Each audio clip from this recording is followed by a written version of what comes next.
আসসালামু আলাইকুম প্রিয় দর্শক, জগন্নাথ বিশ্ববিদ্যালয়ের যে ছাত্র সংসদ নির্বাচন, সেই নির্বাচনের ফল আমরা পেয়েছি এবং সেখানে দেখেছি যে ইসলামী ছাত্র শিবিরের সমর্থিত যে প্যানেল, তাদের একটা ভূমিধস বিজয় হয়েছে। তারা 21টি আসনের মধ্যে 16টি পেয়েছে, তার মধ্যে ভিপি, জিএস, এজিএস আছে। এটাকে অবশ্যই আপনি একটা বড় বিজয় বলবেন, কিন্তু এটা কি হঠাৎ বিজয়? এটা কি আচমকা বিজয়? না, তা বলা যাবে না। বলা যাবে না এই কারণে যে এ ধরনের বিজয় এর আগে ডাকসুতে হয়েছে, জাহাঙ্গীরনগরে হয়েছে, রাজশাহী বিশ্ববিদ্যালয়ে হয়েছে। এগুলো কিন্তু হয়েছে, ধারাবাহিকভাবে হয়েছে। এখন অনেকে নানাভাবে ব্যাখ্যা করার চেষ্টা করছে কেন হয়েছে। আমি একটা কথা সামান্য আপনাকে বলি, ধরা যাক, হাইপোথেটিক্যালি ধরেন, যদি এগুলোতে ছাত্র দলের বিজয় হতো, তাহলে কি আপনি জিজ্ঞাসা করতেন যে কেন ছাত্রদল জিতলো? জিজ্ঞাসা করতেন না, কারণ আপনি ভাবতেন ওটাই স্বাভাবিক। কিন্তু যখন ছাত্র শিবির জিতে যায়, তখন আপনি অবাক হন, বিস্মিত হন এবং জিজ্ঞাসা করেন যে কেন জিতলো।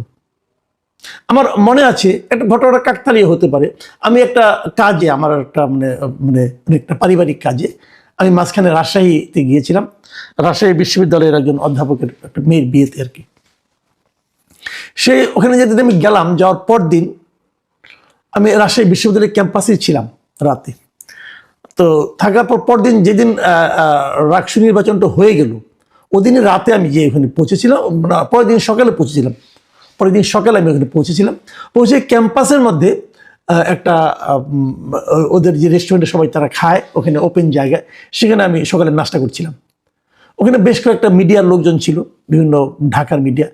তাদের একজন আমাকে দেখে তারা চিনতে পারলো, যে কোনো কারণে হোক, চিনে আমার কাছে তারা গেল, যে জিজ্ঞাসা করলো, আপনার কি মনে হয় এর রাকসুতে শিবিরের বিজয়টা কেন হয়েছে? তা আমি সরলভাবে বলেছিলাম যে স্টুডেন্টরা তাদেরকে ভোট দিয়েছে, তাই তারা জিতেছে। এটা পরে দেখলাম যে বিভিন্ন মিডিয়াতে অনেকে দেখলাম, এটা সামাজিক মাধ্যম অথবা অনেকেই দেখলাম এটা খুব শেয়ার করেছে এবং বলেছে আমি এটা বলেছি। হ্যাঁ, আমি এটা বলেছি। আমি কিন্তু এটা ঢাকা বিশ্ববিদ্যালয়ে বলেছি, সব জায়গায় বলেছি যে স্টুডেন্টরা ভোট দিয়েছে তাই জিতেছে। আপনি বরং প্রশ্ন করেন স্টুডেন্টরা কেন ভোট দিল, এবং এই প্রশ্ন করার জন্য আপনাকে বেশি দূর যাওয়ার দরকার নাই। আপনার ঘরেই একটা স্টুডেন্ট আছে, হয়তো বা সে ঢাকা ইউনিভার্সিটিতে পড়ে না, হয়তো জাহাঙ্গীরনগরে পড়ে না, জগন্নাথে পড়ে না, রাজশাহী ইউনিভার্সিটিতে পড়ে না, চিটাগাং ইউনিভার্সিটিতে পড়ে না, হয়তো এখানে কোনোটাতেই পড়ে না, হয়তো সে একটা বেসরকারি বিশ্ববিদ্যালয়ে পড়ে, হতে পারে। কিন্তু তাকে জিজ্ঞাসা করেন, সে বলতে পারবে কেন ঘটনাটা ঘটেছে। এটা আসলে পার্টিকুলার কোনো একটা বিশ্ববিদ্যালয়ে ঘটেনি, এটা একটা জেনারেশনের মধ্যে ঘটেছে, একটা প্রজন্মের মধ্যে ঘটেছে, একটা প্রজন্মের মধ্যে পরিবর্তন হয়ে গেছে। আমি আপনি টের পাইনি, এই জন্য আমি আপনি অবাক হচ্ছি, ওরা কিন্তু অবাক হয়নি। এটাই বাংলাদেশের রাজনীতির বর্তমান বাস্তবতা। এই বাস্তবতাকে যদি আপনি মেনে নিতে না পারেন, তাহলে আপনি অবাক হবেন, বিস্মিত হবেন। আর যদি মেনে নিতে পারেন, তাহলে ভাববেন যে হ্যাঁ, এটাই স্বাভাবিক। এখন আমরা আলোচনা বরং করি যে কেন হলো। যারা এটাতে অবাক হন, তাদেরকে একটু উপলব্ধি দিতে চাই আমি। ভাই, আপনারা একটু চিন্তা করুন সোসাইটিতে কি ঘটছে এবং কেন ঘটছে।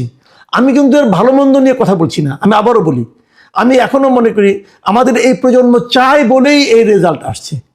এবং যে কথাটা আমি শেষে বলবো, সেটা আগে একটু বলে নেই, যে আগামী নির্বাচনেও আমাদের ভোটাররা যা চাইবে তাই ঘটবে। যদি সেখানে ম্যানিপুলেশন না হয়, যদি সেখানে ভোট ডাকাতি না হয়, যদি সেখানে নির্বাচনের নামে কোনো হঠকারী সিদ্ধান্ত কেউ না নেয়, তাই ঘটবে যা ভোটাররা চাইবে। এখন ভোটাররা কি চায়? প্রথমত বলে নেই, এই যে স্টুডেন্টরা, এই যে ইয়াং প্রজন্ম, নতুন একটা প্রজন্ম, তারা যে ইসলামী ছাত্র শিবিরকে ভোট দিয়ে নির্বাচিত করছে, তারা কি জাতীয় নির্বাচনে ভোটার না? তারাও ভোটার। তারা যে পরিবারে থাকে সেই পরিবার ভোটার না? সেই পরিবারও ভোটার। আমি একটা অদ্ভুত একটা জিনিস দেখলাম, আমি আপনাদেরকে এটা একটু শেয়ার করতে চাই। একটা পত্রিকায় দেখলাম যে ওনারা বেশ কিছু লোকের সঙ্গে আলাপ করেছে, অনেক স্টুডেন্টের সঙ্গে আলাপ করেছে ঢাকা ইউনিভার্সিটি এবং অন্যান্য ইউনিভার্সিটিগুলো রেজাল্টের পর। এবং সেখানে একটা মেয়েকে জিজ্ঞাসা করেছে যে তুমি কেন শিবিরকে ভোট দিয়েছো। সে বলছে কি জানেন? উত্তর শুনলে অবাক হয়ে যাবেন। সে বলেছে আমার মা বলেছে ওদেরকে ভোট দিও। মা কেন বলে? মা বলে এই কারণে, মা তার কন্যা সন্তানের নিরাপত্তা চায়।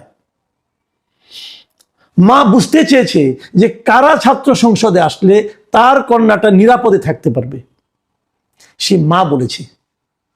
আবার আরেক দিকে কথা, মা কেন বলেছে? মা তো আগে বলতো না, এখন মা কেন বলে? তার মানে মার মধ্যেও কি কোনো পরিবর্তন হয়ে গেছে? হ্যাঁ, হয়েছে। এই জায়গাটাতে আমাদের যে ট্র্যাডিশনাল পলিটিক্যাল পার্টিগুলো আছে, সেই পার্টিগুলোকে একটা শিক্ষা নিতে হবে, সেটাও আমি বলি। আমি নিজে অনেক জায়গায় যোগাযোগ করে দেখেছি, এবং আমারও তো গ্রামে লোকজন আছে, গ্রামাঞ্চলে মফস্বলে মেয়েদের মধ্যে জামাতে ইসলামী অসম্ভব মানে অভাবিত তারা কাজ করেছে। এটা অন্য আমাদের ট্র্যাডিশনাল পলিটিক্যাল পার্টিগুলো চিন্তাও করতে পারবে না, তারা কি পরিমাণ কাজ নারীদের মধ্যে করেছে। আমার মাঝে মাঝে খুব হতাশ লাগে এটা ভেবে যে আগামী নির্বাচনে এই নারীদের মধ্যে যারা এত কাজ করলো, যারা আগামী নির্বাচনে যারা নারীদের কাছ থেকে প্রচুর ভোট পাবে বলে আমি এখনো মনে করি, সেই জামাতে ইসলামের প্রার্থী তালিকায় নারী নাই। এটা আমাকে খুব আহত করে, হতাশ করে।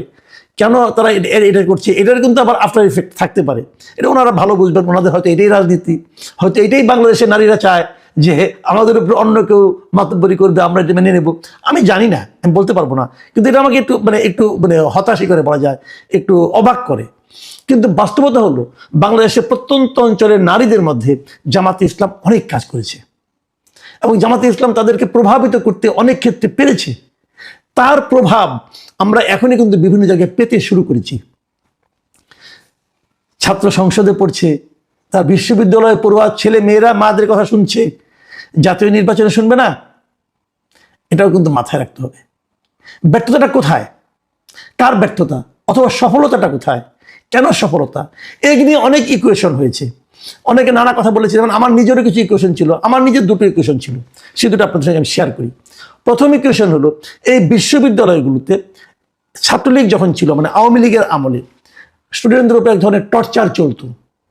টর্চারটা এরকম, তাদের মিছিলে যেতে হবে, তাদের কথা শুনতে হবে, পরীক্ষা তোমার গোল্লায় যাক, মিছিলে আসো, এরকম অনেক কিছু ছিল, গণরুম ছিল। এটা কারা করতো? আমরা হয়তো বলবো ছাত্রলীগ করতো, না, এটাকে ছাত্রলীগ ভাবলে হবে না, এটা আসলে করতো সরকারি দল। যে দলটা সরকারি থাকে তাদের যে ছাত্র সংগঠন, তারা এই কাজগুলি করতো। এবং প্রশাসন, যেহেতু এই ছাত্র সংগঠনটা সরকারের আনুকূল্যে আছে, অত প্রশাসনও তাদেরকে সমঝে চলতো, তাদেরকে ভয় পেত। এই যে ছাত্র যারা ভোট দিয়েছে, তারা সেই সরকারি ছাত্র সংগঠনকে ভয় পায়। তো যেহেতু এখন একটা আওয়াজ সব দিকে উঠেছে যে হয়তো বিএনপি আগামীতে ক্ষমতায় আসবে, সে কারণে তারা, এই স্টুডেন্টরা বিএনপির ছাত্র সংগঠনকে ছাত্র সংসদে আনতে চায়নি। এটা একটা কারণ হতে পারে। এই কারণটা আমার বিশ্লেষণ, আমি এইভাবে ভাবি, এটা আমি আগেও বলেছি, আবার রিপিট করলাম। যে কারণে তারা বিএনপিকে বাদ দিয়ে আর স্ট্রং যারা আছে তাদের মাঝখান থেকে ছাত্র শিবির সবচেয়ে স্ট্রং, তারা চলে এসেছে। একটা হতে পারে। আরেকটা হতে পারে, এই প্রত্যেকটা ছাত্র ইয়েতেই সংসদ নির্বাচনে ছাত্রলীগের কিন্তু অনেক ভোট আছে। ছাত্রলীগ আগে অত্যাচার করেছে, টর্চার করেছে, অমানবিক আচরণ করেছে। যারা করেছে তারা তো ছাত্র না, যারা করেছে, যারা করার মাধ্যমে যারা সুবিধা পেয়েছে, সেই সুবিধা ভোগীরাও তো ছাত্র। তাদের তো অনেক লেয়ারের কিন্তু স্টুডেন্ট আছে। তো তারা কাকে ভোট দিয়েছে, তারা কাকে এবং কেন দিয়েছে সেটাও বলি। দেখুন, এই ছাত্রলীগ, আওয়ামী লীগ, এটা এমন একটা দল, এদের টাইপটা এমন, এটা হলো একটা বংশানুক্রমিক দল। মানে যারা আজকে ছাত্রলীগ করে, তাদের বাবারা খবর নিয়ে দেখেন, তাদের যারা বাবা, চাচা, মামা আছে, এরা সবাই আওয়ামী লীগ করতো। তাদের যারা ভাই টাই আছে, কাজিন আছে, হয়তো এরা যুবলীগ করে। এরকম ধারাবাহিকতা কিন্তু একটা আছে। তো গত 24-এর 5ই আগস্টের পর সারা দেশে ওই আওয়ামী লীগের সুবিধাভোগীদের উপর নানা ধরনের অত্যাচার হয়েছে, নির্যাতন হয়েছে, তাদের বিরুদ্ধে গণমামলা হয়েছে। এক একটা মামলা 150-200 লোককে আসামি করা হয়েছে। এবং এই প্রত্যেকটা মামলার বাদীকে যদি খবর নেন, তাহলে দেখবেন যে এর 95% মামলার বাদী হলো বিএনপির কোনো না কোনো লোক, হয় বিএনপি, নাহলে ছাত্র দল, নাহলে স্বেচ্ছাসেবক দল, নাহলে যুব দল, এরা কেউ না কেউ বাদী হয়েছে। এবং এই যে মামলা, চাঁদাবাজি, দখলদারি, এই সমস্ত প্রত্যেকটা ঘটনায় কিন্তু আপনি দেখবেন বিএনপির নাম জড়িয়ে আছে।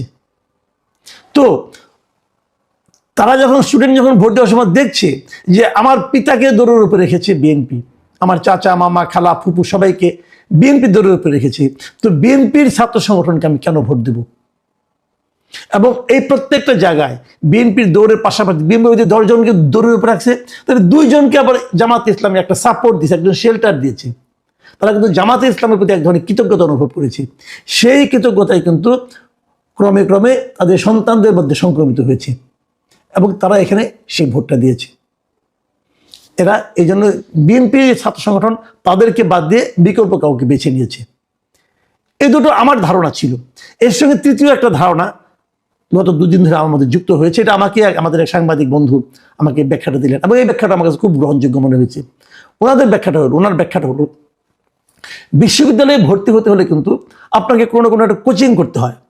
আমাদের সমস্ত স্টুডেন্ট যারা যত লোক বিভিন্ন বিশ্ববিদ্যালয়ে ভর্তি হয়েছে তারা কোনো না কোনো একটা ইন্টারমিডিয়েট পাস করার পর কোনো না কোনো একটা কোচিং সেন্টারে ভর্তি হয়েছে এবং এই কোচিং সেন্টারে যারা টিচার এবং কোচিং সেন্টারে যারা চালায় মালিক, এদের মধ্যে শতকরা 80% মালিক হলো জামাত শিবির। এরা সবাই এই দুইটা পলিটিক্যাল পার্টির সঙ্গে সংশ্লিষ্ট। যখন গত 17 বছর আওয়ামী লীগ যখন জামাতকে নানাভাবে সব ধরনের সামাজিক সব ধরনের পলিটিক্যাল রাজনৈতিক কর্মকাণ্ড থেকে বিচ্ছিন্ন করে রেখেছিল, তখন তারা এইদিকে মনোনিবেশ করেছিল এবং এখানে পড়াতে যে একদিকে তারা ভর্তি জনতাকে প্রস্তুত করেছে, আরেকদিকে তারা ধর্মীয় শিক্ষা এবং ইসলামী ছাত্র শিবিরের যে শিক্ষা সে আদর্শগুলো ধীরে ধীরে এদের মধ্যে ঢুকিয়ে দিয়েছিল। এবং অনেক ক্ষেত্রে এমনও হয়েছে যারা নাকি মেধাবী কিন্তু দরিদ্র, তাদের কাছে তারা টাকা পয়সা পর্যন্ত নেয়নি, তাদের ফিস দিতে হয়নি, বিনা পয়সায় পড়িয়েছে। সেই কৃতজ্ঞতা বোধ এবং সেই শিক্ষা দুটো একত্র হয়ে কিন্তু একটা বিরাট জেনারেশনের একটা বড় অংশ কিন্তু ছাত্র শিবিরের প্রতি এক ধরনের সহানুভূতি তারা কিন্তু প্রদর্শন করছে। সেটারই একটা ফল আমরা বিশ্ববিদ্যালয়ের নির্বাচনগুলোতে দেখছি। দেখুন, এগুলো আমি যেগুলো বললাম না, এগুলো হলো আপনার এক ধরনের কারণ খুঁজে বের করা, কেন ঘটলো, কি ঘটলো না ঘটলো এটা। কিন্তু এর বাইরেও কিছু কথা আছে। আমরা দেখেছি যে জামাতে ইসলাম এবং ছাত্র শিবিরের যে পলিটিক্স, তার সঙ্গে আমাদের ট্র্যাডিশনাল যে সমস্ত রাজনৈতিক দলগুলো আছে, আওয়ামী লীগ, ছাত্রলীগ, বিএনপি, ছাত্রদল, এদের একটা বেসিক পার্থক্য আছে। সে পার্থক্যটা হলো জামাতকে আপনি যত যাই বলে পছন্দ হোক বা না হোক, এটাই বাস্তবতা। জামাত শিবির তারা ওয়েলফেয়ার পলিটিক্স করে। তারা মানুষকে বোঝাতে চায় যে আমি তোমার আপনজন। সেটা মনের থেকে বোঝায় নাকি অভিনয় করে সেটা অন্য হিসাব। তারা এটাই বোঝাতে চায় যে আমি তোমার আপনজন, তুমি আমার কাছে আসলে উপকৃত হবা। এটা কিন্তু আপনি বিএনপির কোনো নেতৃত্বের কাছে পাবেন না। দু একজন পেতে পারে, সেটা বিচ্ছিন্ন ঘটনা। কিন্তু বিএনপির যারা গড় নেতা, ওদের কাছে আপনি যান, তারা যে আপনার সালামের জবাবটা নেবে দয়া করে, এতেই আপনাকে খুশি থাকতে হবে। আপনি এটুকু ভেবে খুশি হবেন যে আমি 10 বার সালাম দেওয়ার পর অন্তত 2 বার উনি জবাব নিয়েছেন, উনি জবাব দিয়েছেন, অতএব আপনি মুগ্ধ। এই ধারণা নিয়ে আপনাকে বাস করতে হবে। তো মানুষ আর কতদিন জিন্দাবাদ বলবে? ওয়েলফেয়ার পলিটিক্সটা আসতে হবে। আমি কিন্তু এই জন্য বলেছিলাম যে তারেক রহমান যখন দেশে আসলেন, ওনার মধ্যে কিন্তু সেই ট্র্যাডিশনাল পলিটিশিয়ানের অ্যাটিটিউড আমি দেখিনি। ওনার আচার আচরণে আমি দেখিনি। ওনার আসার কারণে এই যে মানুষের কষ্ট হল, উনি সেজন্য দুঃখ প্রকাশ করেছেন। ওনাকে কেউ একজন গালি দিল, তাকে উনি আপনার জেলখানা থেকে ছাড়িয়ে আনার জন্য সুপারিশ করেছেন, বলেছেন আমাকে কেউ গালি দিতেই পারে, সমালোচনা করতেই পারে, এই জন্য তাকে আপনি জেলে নেবেন কেন? এটা কিন্তু ট্র্যাডিশনাল পলিটিক্সের মধ্যে পড়ে না। উনি কিন্তু উনি আসার পরেও সেটাও তো ছাত্র দলকে হাত জিতাতে পারলো না। এটারও কারণ আছে। এটা হলো উনি যে অল্প সময় এসেছেন, মাত্র কয়েকদিন, উনি হাইপটা তুলতে পেরেছেন, মানুষের মধ্যে একটা জোয়ার উনি তুলতে পেরেছেন, হয়তো অটোমেটিক উঠে গেছে। কিন্তু সেটা সেই স্টুডেন্ট যা নাকি সব কিছু একটু লজিক দিয়ে চিন্তা করে, তাদের মধ্যে পর্যন্ত পৌঁছায় নাই। কি কারণে পৌঁছায় নাই? তারেক রহমানের সঙ্গে সঙ্গে ওনার নেতৃবৃন্দের মধ্যে কি সেই পরিবর্তনটা আসছে? আমি একটা এক্সাম্পল দিয়ে বলি। এই যে আমি 3টা ঘটনার কথা বলি আপনাদেরকে। একটা হলো ওনার আসার কারণে যে যানজট হয়েছে, মানুষের ভোগান্তি হয়েছে, এই জন্য বিএনপি দুঃখ প্রকাশ করেছে। এই জন্য বিএনপি কিন্তু অফিসিয়ালি প্রেস রিলিজে দুঃখ প্রকাশ করেছে। যেখানে ওনাকে সমাবেশ করা হয়েছিল, সেখানে ময়লা আবর্জনা পড়েছিল, সেটা পরিষ্কার করার জন্য বিএনপি উদ্যোগ নিয়েছে, সেটাও বিএনপি প্রেস রিলিজ দিয়ে করেছে। এবং ওনাকে সমালোচনা করার জন্য যাকে গ্রেপ্তার করা হয়েছিল, তার ব্যাপারে তাদের কোনো ক্ষোভ নাই, তাদের কোনো অভিযোগ নাই, সেটাও বিএনপি প্রেস রিলিজ দিয়ে করেছে। আচ্ছা ভাই, এই প্রেস রিলিজগুলি এতদিন দেন নাই কেন? তারেক রহমান আসার কারণে কেন দিলেন? আসার পর কেন দিলেন? তার মানে এতদিন কি আপনাদের সঙ্গে তারেক রহমানের কথাবার্তা হয় নাই? হয়েছে। উনি দূরে ছিলেন বলে হয়তো এগুলো উনি দেখেন নাই। দূরত্ব একটা ফ্যাক্টর। কিন্তু আপনারা কেন উপলব্ধি করতে পারলেন না? আপনারা তো ওনার কাছে ছিলেন, আপনারা কেন ওনার সঙ্গে কথা বলে ওনার মন মানসিকতা বুঝেন নাই আপনার নেতা কি চায়? বুঝেন না উনি কোন পলিটিক্স চালু করতে চায়? আপনি কেন করেননি? এই কারণে এটা যে করার দরকার এটাই তো আপনি ফিল করেন না। আপনি তো ওই রাজনৈতিক স্কুলে পড়েন নাই রে ভাই, আপনি তো সে ট্রেডিশনাল পলিটিক্সের মধ্যে আছেন। রাজনীতি পরিবর্তন হয়ে গেছে ভাই, রাজনীতি এখন জনগণের কাছে চলে যাচ্ছে। জনগণ সিদ্ধান্ত নেবে আপনি কি আচরণ করবেন, আপনার সিদ্ধান্তে জনগণ আর চলবে না। সেই রাজনীতি যদি না করতে পারেন, সামনে কিন্তু বেশি দিন সময় নাই। আমি কিন্তু সবাইকে বলছি, এটা মনে করার কোনো কারণ নাই যে বিএনপিকে আমি হেল্প করার চেষ্টা, আমি ভাই হেল্প সবাইকেই করছি। আমি বলতে চাচ্ছি যেটা সেটা হলো জনগণ সিদ্ধান্ত দেবে যে দেশকে চালাবে, জনগণ সিদ্ধান্ত দেবে আপনি পলিটিক্যাল লিডার আপনার কি আচরণ করা উচিত। সেটা আপনি যদি না মানতে পারেন, যদি জনগণের সেই সিদ্ধান্ত, জনগণের সেই ইশারা যদি আপনি বুঝতে না পারেন, তাহলে আপনি আপনার জন্য নিজে কবর খুঁড়বেন। এবং জনগণ সেই ইশারা কিন্তু দিচ্ছে। এই যে স্টুডেন্ট মানে আপনার যে পলিটিক্স, এই যে বিশ্ববিদ্যালয়গুলোতে যে ছাত্রদের যে রায়, সেই রায় কিন্তু সেই ইশারা। আমি প্রথমটাকে হয়তো ভেবেছিলাম যে হঠাৎ করে আচমকা হয়ে গেছে, কিন্তু যখন পরপর এরকম 4 বার 5 বার হয়, একই ফল হয়, তখন কিন্তু আমি বলবো যে বিএনপি অথবা অন্য যারা ট্র্যাডিশনাল পলিটিক্স করছেন তাদের আরেকবার নিজেদের দিকে তাকানোর প্রয়োজন দেখা দিয়েছে। নিজেদের দিকে তাকান, আত্মোপলব্ধি, আত্মসমালোচনা, এটা আপনাদেরকে সামনের দিকে নিয়ে যাবে। প্রিয় দর্শক, এখন এ পর্যন্তই।